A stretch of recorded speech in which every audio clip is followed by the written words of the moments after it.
Hola, queridos amigos, qué bueno volver a estar con ustedes para hablar hoy un poco y contarles acerca de Santa Rita de Casia, una de las principales santas de la Orden de los Agustinos Recoletos. A Santa Rita de Casia se la conoce como la Santa de lo Imposible. Fue una hija obediente, una esposa fiel y maltratada, madre viuda, religiosa, estigmatizada y santa incorrupta. Santa Rita lo experimentó todo, pero llegó a la santidad porque en su corazón reinaba Jesucristo. Nació en mayo del año 1381, un año después de la muerte de Santa Catalina de Siena, que fue otra santa espectacular que murió a los 33 años y es doctora de la Iglesia.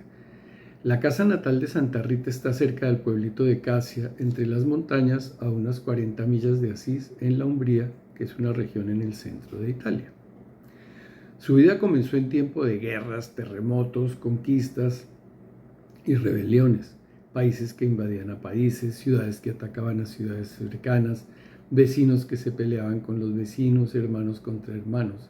Los problemas del mundo parecían más grandes de lo que la política y los gobiernos pudieran resolver, como sucede actualmente. Eso ha sido parte de la historia de la humanidad.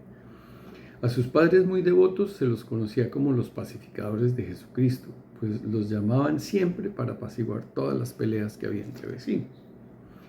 Hay una anécdota respecto a Santa Rita que es respecto a las abejas, pues parece que desde el primer momento de su nacimiento Dios tenía designios especiales para ella.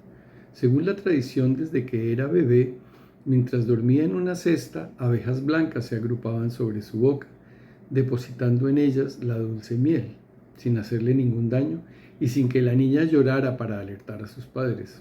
Un campesino, viendo lo que ocurría, trató de dispersar las abejas con su brazo herido y milagrosamente se sanó inmediatamente.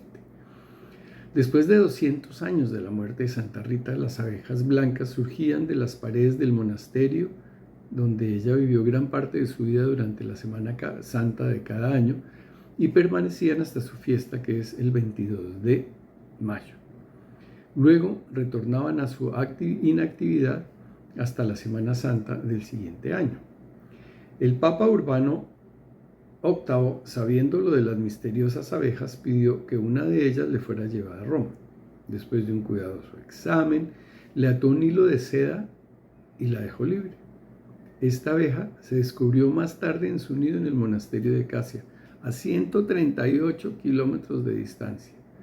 Los huecos en la pared donde las abejas tradicionalmente permanecen hasta el siguiente año pueden ser vistos por los peregrinos que llegan hoy al monasterio. Sus padres, sin haber aprendido a leer o escribir, enseñaron a Rita desde niña todo acerca de Jesús, de la Virgen María y de los santos más conocidos. Santa Rita, al igual que Santa Catalina de Siena, nunca fue a la escuela a aprender a escribir o a leer. A Santa Catalina le fue dada la gracia de leer milagrosamente por nuestro Señor Jesucristo y, como les digo, es una de las doctoras de la Iglesia. Para Santa Rita, su único libro fue el Crucifijo. Ella quería ser religiosa, pero sus padres, Antonio y Amata, avanzados ya en edad, escogieron para ella un esposo. Era lo que más les servía. Paolo Ferdinando, lo cual no fue una decisión muy sabia. Rita obedeció, dándonos el ejemplo de una admirable esposa llena de virtud, aún en las más difíciles circunstancias. Su esposo demostró ser bebedor, mujeriego y abusador. Rita le fue fiel durante toda su vida de casada, encontrando su fortaleza en Jesucristo, en una vida de oración, sufrimiento y silencio. Tuvieron dos gemelos quienes sacaron el temperamento del padre. ¡Qué regalo! Rita oró muchísimo por ellos. Después de 20 años de matrimonio y oración por parte de Rita, de suplicarle al Señor que la ayudara con su esposo, este se convirtió, le pidió perdón y le prometió cambiar su forma de ser. Rita lo perdonó y él dejó su antigua vida de pecado, pasando el tiempo con Rita en los caminos de Dios. Esto no duró mucho porque mientras su esposo se había reformado, no fue así con sus amigos y enemigos. Y una noche Paolo no llegó a casa, lo cual en el Paolo reformado no era normal. Rita sabía que algo había ocurrido y al día siguiente lo encontraron asesinado. Su pena se aumentó cuando sus dos hijos, que ya eran mayores, juraron vengar la muerte de su padre y las súplicas no lograron disuadirlos.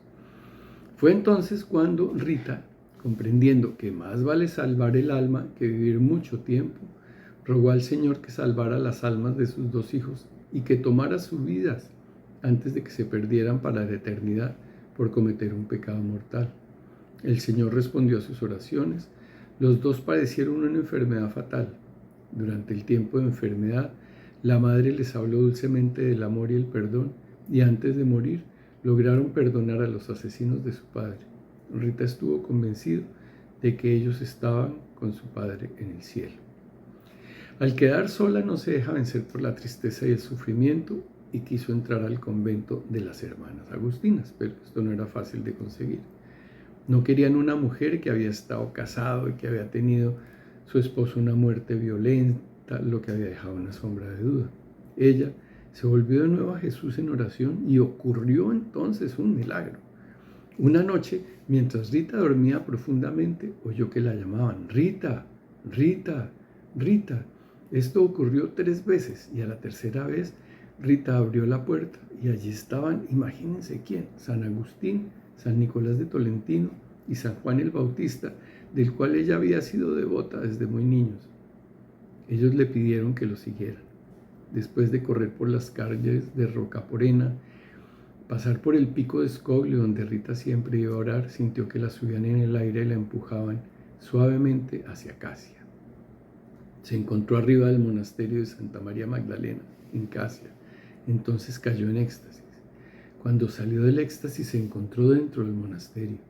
Ante aquel milagro, las monjas agustinas no pudieron ya negarle la entrada y es admitida y hace la profesión ese mismo año de 1417 a la edad de 36 años y pasa allí 40 años de consagración a Dios.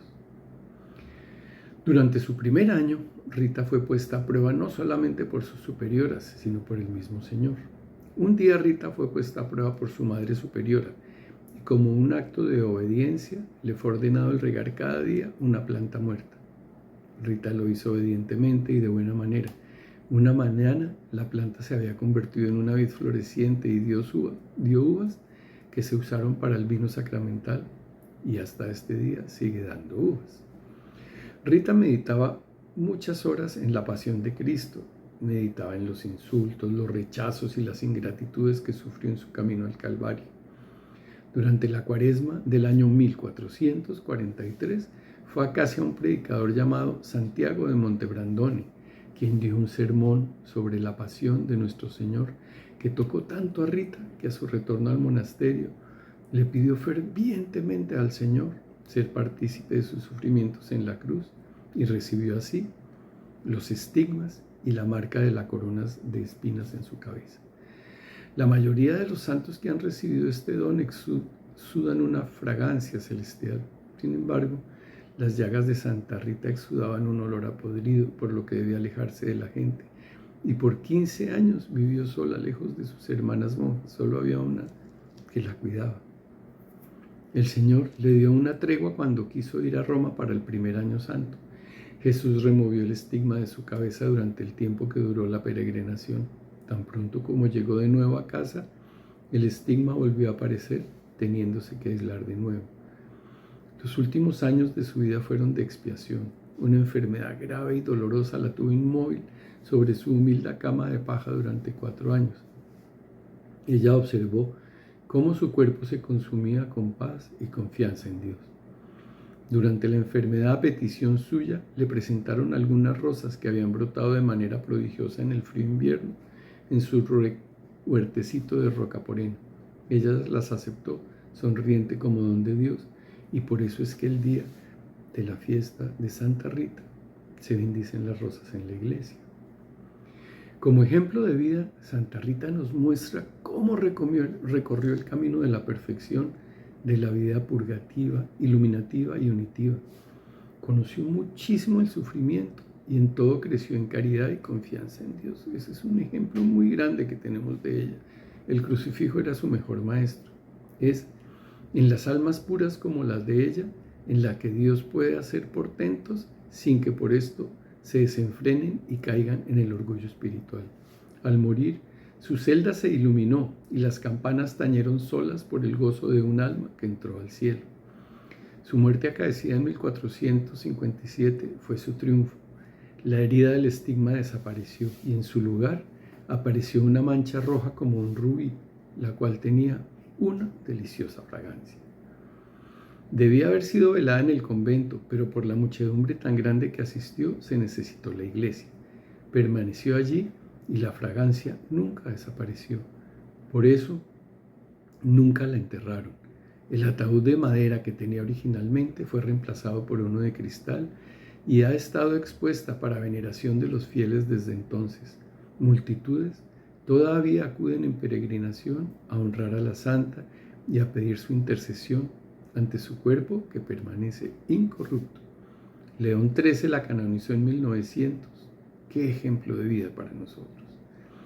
La vida de Santa Rita nos muestra lo que es la fe y la fortaleza que nos da la fe ante los avatares de la vida. Como les digo, qué buen ejemplo que tenemos de ella. Les deseo una feliz semana y como dice Francisco, oren por mí. Reciban muchas bendiciones. Gracias.